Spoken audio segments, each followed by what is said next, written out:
Donc, prions ensemble. Je prie ce matin que par la puissance de ton Esprit Saint, nous pourrions t'entendre dans nos cœurs.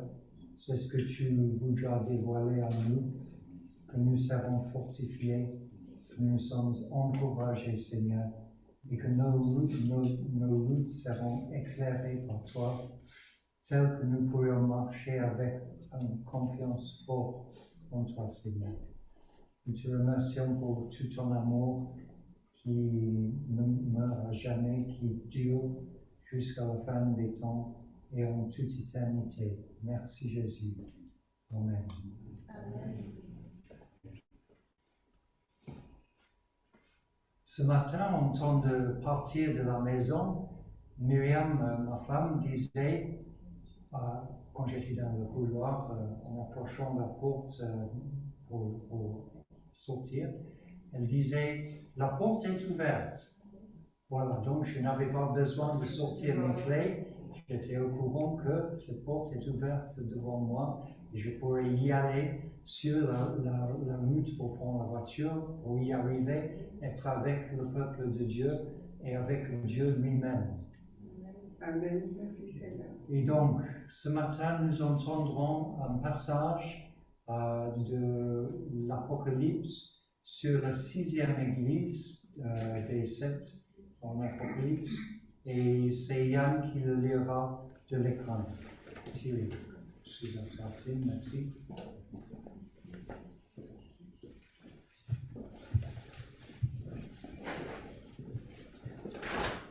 Écrit à l'ange de l'église de Philadelphie. Voici ce qui dit le saint, le véritable, celui qui a la clé de David, celui qui ouvre et personne ne pourra fermer, celui qui ferme et personne ne pourra ouvrir. Je connais tes œuvres. Voici, j'ai mis devant toi une porte ouverte que personne ne peut refermer, parce que tu as peu de puissance et que tu as gardé ma parole sans renier mon nom. Je te donne des membres de la synagogue de Satan, qui se prétendent juifs sans l'être et qui mentent. Je les ferai venir se prosterner à tes pieds et reconnaître que je t'ai aimé. Parce que tu as gardé mon ordre de persévérer, je te garderai aussi à l'heure de la tentation qui va venir sur le monde entier pour mettre à l'épreuve tes habitants de la terre. Je viens bientôt. Tiens ferme ce que tu as, afin que personne ne prenne ta couronne. Le vainqueur, je ferai pilier dans le temple de mon Dieu, et il n'en sautera plus jamais. J'écrirai sur lui le nom de mon Dieu, celui de la ville de mon Dieu, la nouvelle Jérusalem qui descend du ciel, d'auprès de mon Dieu, ainsi que mon nom nouveau. Celui qui a des oreilles écoute ce que l'Esprit dit aux églises. Merci.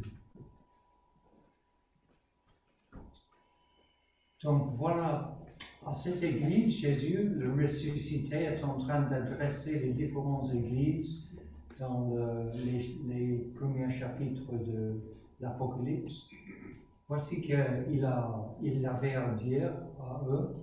Et en ce cas, pour l'église de Philadelphie, il présente un encouragement, il exprime des promesses à eux et l'anticipation de expérimenter son amour éternellement dans son temple. Mais fais attention, même si tout ça c'est très positif, il est aussi inclus les incursions de son cœur, un frein pour que les personnes qui lui écoutent fassent attention à la totalité de son message.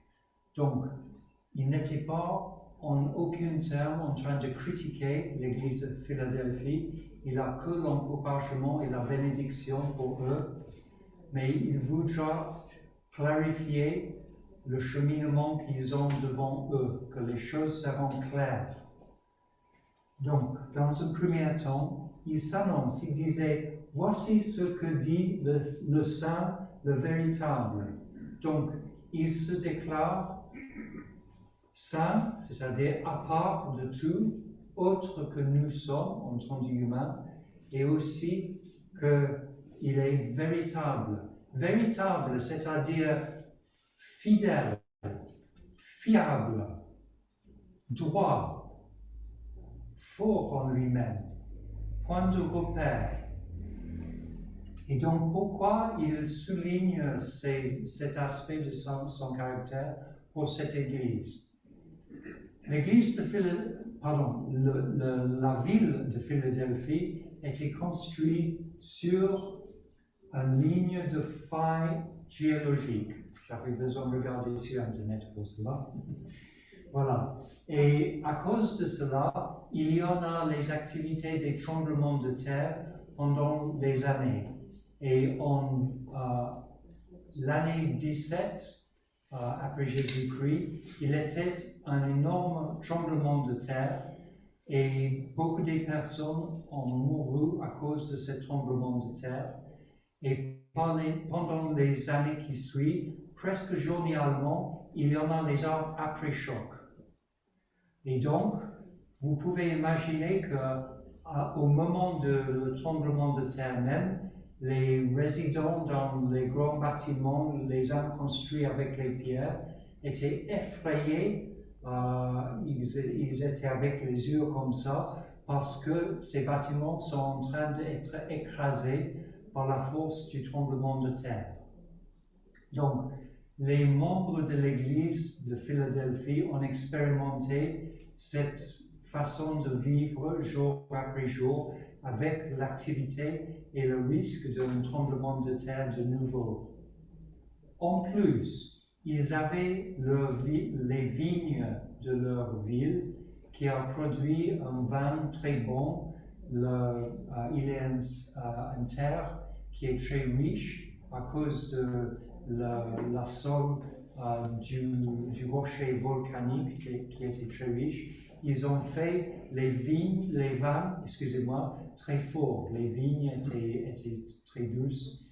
Et malheureusement pour eux, l'empereur romain à Rome a ordonné qu'ils doivent arracher leurs vignes parce que leur concurrence en train de fabriquer le vin était telle que les vins de l'empereur étaient en deuxième place. Donc il a débalayé de leur source de revenus, effectivement, pour qu'ils puissent être le meilleur. Donc, dans un troisième temps, il y était les Juifs du synagogue qui ont persécuté ces chrétiens. Au commencement, les chrétiens étaient regardés comme une secte de judaïsme, mais avec le passage du temps et avec les déclarations des chrétiens qu'ils ont les louanges vers un fils de Dieu qui était Dieu le Fils, qu'ils étaient une source d'offense pour cette synagogue et ils étaient balayés du synagogue et avec cela en danger d'être persécutés aussi par les païens, par les Romains et les autres dans cette ville, parce qu'ils n'acceptent pas à flécher le genou devant la statue de César. Donc, tremblement de terre, persécution des Juifs, écrasement de leur source de revenus, il est beaucoup qu'ils ont soutenu. Et c'est pour ça que Jésus commençait en train de déclarer à haute voix, « Voici ce que dit le Saint, le véritable. Voici, je suis un roc avec toi. » Et plus tard, il fait une promesse que le vainqueur, je ferai un pilier dans le temple de mon Dieu, et il n'en sortira plus jamais. Donc voici le pilier qui est stable et solide, rendu fort par le Seigneur lui-même. C'est ça la promesse de Dieu, Donc, si vous expérimentez au moment même les difficultés, les choses qui secouent tes propres vies, prends confiance au Seigneur parce que ses paroles sont pour vous ce matin.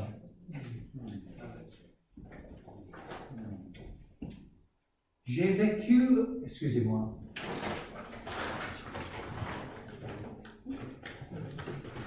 Je m'arrive là. Ça, c'est de mon sac.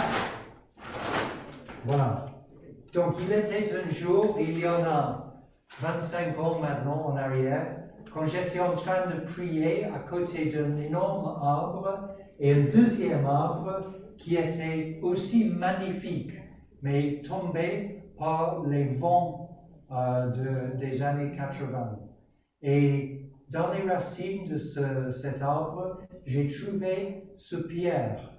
Et autant que j'ai vécu un moment privilégié avec mon Père céleste, j'avais ramassé cette pierre des racines de la deuxième arbre qui est tombée avec la force des vents, et j'avais écrit sur ce pierre mon nom, Laurie, et sur le dos de ce pierre, Daddy. Tu connais le sucre, Daddy? Tu as vu ça? Oui, voilà. Donc, le Seigneur, il est doux, il est sucré en nos cœurs, comme le miel. Hein? Sa parole est comme miel à manger et avaler.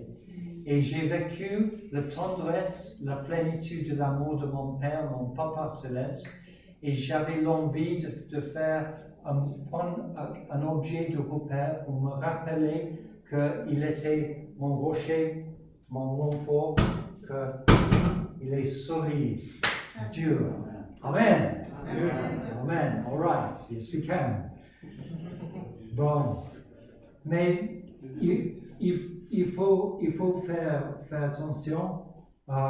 Le Seigneur, il est content avec nous, pas seulement avec moi, Laurie, avec mon Pierre et mon expérience de son amour à côté de cet arbre magnifique, mais aussi pour nous tous ici. Il disait, je connais tes œuvres, voici, j'ai mis devant toi une porte ouverte que personne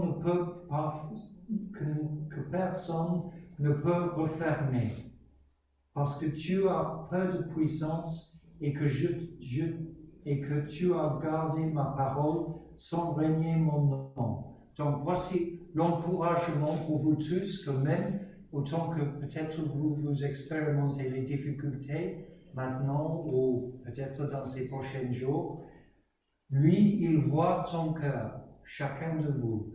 Il est content avec vous. Il est content que vous investissez en lui, que vous faites un temps de prière, que tu essaies de faire les bonnes œuvres pour manifester son amour et sa gloire aux gens autour de vous. Donc, à cause de tout cela, il est content, et à cause de cela, il ouvre une porte. C'est-à-dire quoi quand Dieu dit « j'ouvre une porte » Jésus a dit à l'apôtre Paul dans ses lettres aux Corinthiens qu'il a ouvert une porte d'opportunité pour l'étalement, pour la proclamation de l'Évangile. Et voici devant nous ce matin, le Seigneur est en train de nous encourager. Oui, tu as vécu les difficultés récemment. Tu avais eu les découragements, peut-être. Peut-être même aujourd'hui et pour les jours à venir, tu es conscient que vous avez un certain fardeau à porter sur vos épaules. Il est conscient de cela. Ça pèse sur son cœur.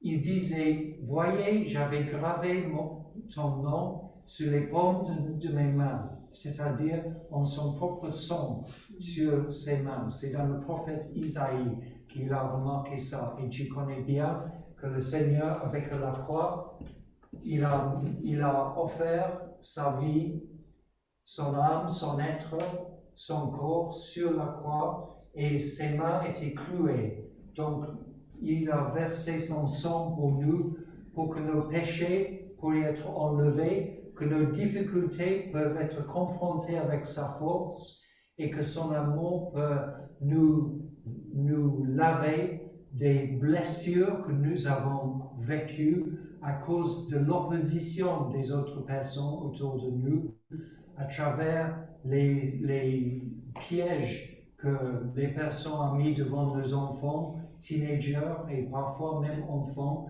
Nous avons vu les bourreaux dans nos écoles qui parfois, pour aucune raison apparente, ont mis le doigt sur nos propres enfants. Et ça appartient le conflit spirituel en lequel nous vivons. Donc, ne serez pas effrayés par ça, mais priez le Seigneur parce qu'il est votre protecteur ainsi que ses enfants. Donc, Jésus a promis qu'il a attiré ces membres du synagogue de Satan qui ont persécuté ces jeunes chrétiens et qu'il les fait prosterner aux pieds des chrétiens en reconnaissance que lui, Jésus, on les aimait. Donc, il sera un rééquilibrement des choses. Bon, parce que tu as gardé mon ordre de persévérer, je te garderai aussi à l'heure de la tentation qui va venir sur le monde entier, pour mettre à l'épreuve les habitants de la terre. Donc voici aussi un encouragement. Il viendra un jugement de Dieu, pas le jugement dernier, mais un jugement pour secouer la terre, pour nous secouer, nous tous, les non-croyants et les croyants. Mais pour cette Église, eux, ils seront épargnés de cette heure d'épreuve. Et je crois que le Seigneur nous protège aussi. Nous voyons que les derniers temps approchent. Il est proche. Jésus a dit, je suis proche. Et il est proche. Mais il a fait une promesse pour nous à cause de notre fidélité, malgré notre manquement de puissance. Il a fait promesse qu'il nous épargne la confrontation de cet écoulement de notre monde. Donc jusqu'à là, les choses sont bonnes. Mais attention, il y a une invitation mélangée avec tout cela. Jésus disait, j'ai ouvert une porte devant vous que personne ne peut fermer. Et s'il a ouvert cette porte, c'est pour une raison. Pourquoi il a ouvert une porte devant nous? Quelqu'un peut me donner la réponse? Pourquoi Dieu ouvre une porte devant quelqu'un? Et alors? Vous passez. Oh, voilà, amen, merci. Merci, Joseph. Super. Oui, que nous pouvons passer à travers la porte et se présenter devant la porte ouverte maintenant derrière nous. Pour faire quoi? Pour présenter, je sais encore, pour présenter, bon, Paul avait une porte ouverte devant lui qui peut proclamer les bonnes nouvelles aux personnes de la région où il était. Donc, nous avons une porte ouverte devant nous pour présenter les bonnes nouvelles. Voilà, amen. Ok, donc, temps de s'être réveillé, Église de Dieu, ce matin. Nous étions un peu pris avec nos difficultés, nos peines, nos questions, nos fardeaux. Nous avons vu Brad et Tina, notre ancien pasteur et sa femme, en train de lutter contre le cancer de leur fille. Et nous sommes un peu bouffés par l'extrémité de cette situation.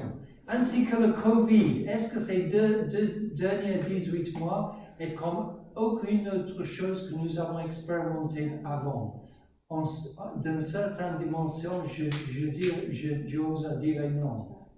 Donc, les difficultés, les défis, les confrontations, les attaques sur nous, beaucoup de choses, beaucoup de défis. Le fait de travailler plus pour moi, tout ça. Je ne dis pas votre Sarkozy, hein. Mais le Seigneur disait, mais maintenant c'est le bon temps. C'est le temps de proclamer mon évangile. Amen. Maintenant le passé est passé. Maintenant voici les nouveaux temps devant nous. Alléluia. Amen. Alléluia. Amen.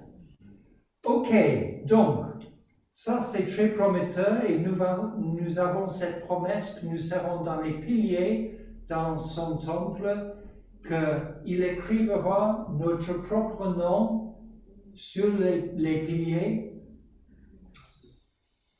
ainsi que le nom de son Dieu,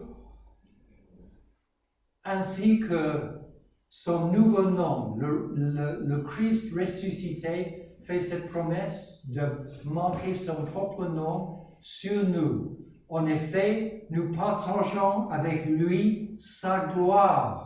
Nous rayonnerons avec sa gloire. Son propre identité est inscrite sur nous-mêmes et nous sommes rendus puissants en lui pour rayonner dans notre monde en anticipation de cette bénédiction qui sera dans notre vie éternelle après toutes les épreuves de cette vie. Mais je dois vous faire attention parce qu'il y a quelque chose d'important ici. Lui, il disait, je viens bientôt, tiens ferme ce que tu as, afin que personne ne prenne ta couronne. Donc, j'espère que tu as été encouragé ce matin avec mon message, qui est un message de promesse. Mais en même temps, il disait, tiens ferme ce que tu as. En effet, tu as eu les bénédictions spirituelles dans cette église. Nous avons vécu dans le temps de louange, dimanche après dimanche, l'action de l'Esprit Saint. Dans le temps de partage en prière, nous avons entendu Jésus lui-même en train de parler à travers nos propres paroles, réunis ensemble. Nous sommes bénis richement malgré nos défis, nos difficultés. Et le Seigneur disait, tiens ferme ce que tu as, afin que personne ne prenne ta couronne. Donc attention, il y a une couronne préparée pour toi, pour la vie éternelle, mais tu peux perdre cette couronne parce qu'il sera une lutte devant nous. Nous avons une bataille à mener contre l'ennemi. Qui est l'ennemi? Satan, absolument. Donc Satan est là pour nous confronter et pour nous rendre guerre avec ses serviteurs. Et nous devons prendre position dans cette vie à ce moment, dans les jours à venir. Amen. Parce que fais attention, si nous proclamons l'évangile, si nous sommes les témoins par nos actions et par nos paroles, nous aurons un ennemi à combattre avec. Donc nous devons préparer pour ça dans la prière, dans nos discussions ensemble, en train de partager ensemble, en temps d'être son peuple, nos difficultés, nos luttes, nos challenges, les choses qui viennent contre nous, parce que l'ennemi, il rôde comme un lion autour de nous. Et la sanctification. Faut Amen. se sanctifier. Amen. Absolument. Et c'est la deuxième raison que Jésus a dit, je suis le saint et le véritable. Parce que lui qui est saint nous invite à être saint aussi. Il disait ça à quelques reprises dans les Écritures. Merci pour le rappel, Joseph. Voilà. Donc, il disait du vainqueur, je ferai un pilier dans le temple de mon Dieu et il n'en sortira plus jamais. Pourquoi ça c'est important pour les gens de Philadelphie? Parce que eux, ils ont sorti énumérablement, pas fréquemment. C'est dur le français, hein? Ils ont sorti de leur bâtiment à cause de les après-chocs sur le bâtiment qui a provoqué les fissures dans les bâtiments, qui ont rendu le bâtiment faible, qui ont rendu le bâtiment en train de pencher à droite et à gauche avec le tremblement de terre. Est-ce que vous savez que la ville de Philadelphie est surnommée la ville des tremblements de terre? Oui. Donc, voici la promesse du Seigneur à ces personnes qui avaient leur vie physiquement et violemment secouée. Du vainqueur, je ferai un pilier dans le temple de mon Dieu et il n'en sortira jamais. Voilà, comme nous sommes debout dans le Seigneur, nous avons promesse que nous serons comme ces piliers stables, comme ces piliers magnifiques, comme l'arbre à côté de lequel j'ai passé ce moment de prière, de rencontrer mon Père Céleste. Il est fidèle et fiable, il est fort en nous et pour nous. J'écrirai sur lui le nom de mon Dieu, celui de la ville de mon Dieu, la nouvelle Jérusalem qui descend du ciel, d'auprès de mon Dieu, ainsi que mon nom nouveau.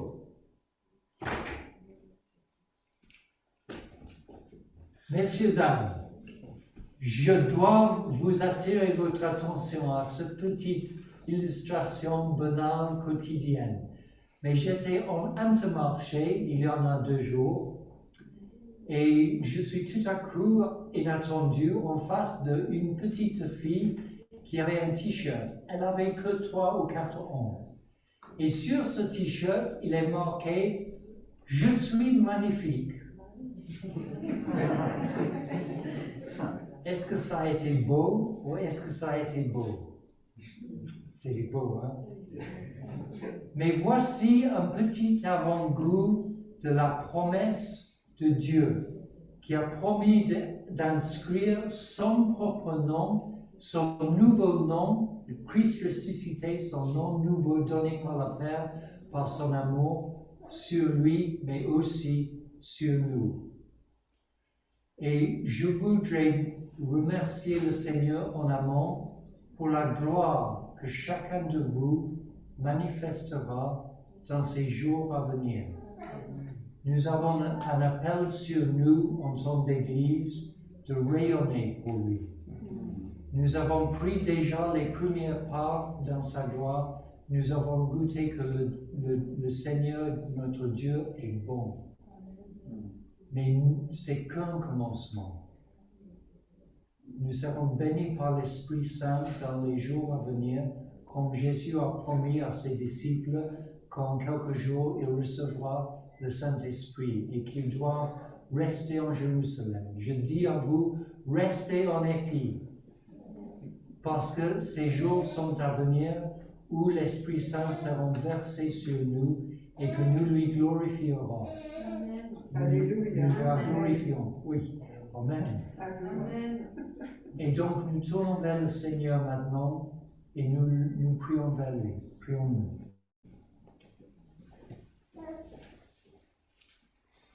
Seigneur, tu es le Saint, le véritable. C'est toi, Seigneur, qui possèdes le clé de David. C'est ce que tu ouvres, personne ne pourra fermer. Merci, Seigneur, pour ta promesse ce matin, que tu es en train d'ouvrir une porte devant nous, que nous pourrions sortir de notre Église ensemble et nous pourrions témoigner pour ta gloire, Seigneur. Nous te remercions, Seigneur, pour ce privilège que tu mets devant nous.